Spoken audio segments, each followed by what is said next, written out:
आज दिल्ली रे आज चाषी महापंचायत 5000 चाषी को नहीं यही महापंचायत समारोह एमएसपी ग्यारंटी नहीं आंदोलनरत चाषी यही महापंचायत डाकरा देइछंती।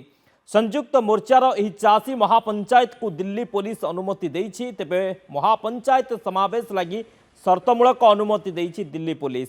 चाषी महापंचायत रे 5000 रु अधिक चाषी समागम लगी अनुमति मिली। यही समागम स्थल को कहीं ट्रैक्टर किंबा ट्रक धरी आसिबे नाही। समागम सरिबा परे चाषी पुणी थरे दिल्ली रु निज निज घर को फेरीजिबे। महापंचायत स्थल रे चाषी निज पाखरे कौनसी अस्त्र शस्त्र रखी पारिबेनी। दिन 11 आरंभ होई एही महापंचायत अपराह्न 2 शेष हेब। ए सबु शर्त रखी महापंचायत को अनुमति देइछि दिल्ली पुलिस। दिल्लीर रामलीला मैदान ने एही महापंचायत लगी अनुमति मिली। सेपटे चाषी एही महापंचायत रे जोग देबाकू हजार हजार संख्यार चाषी बाहरी। 1000 रु अधिक बस रे चाषी एही महापंचायत रे जोग देबाकू बाहरी। एमएसपी ग्यारंटी नहीं आंदोलन जारी रखिछि संयुक्त किसान मोर्चा।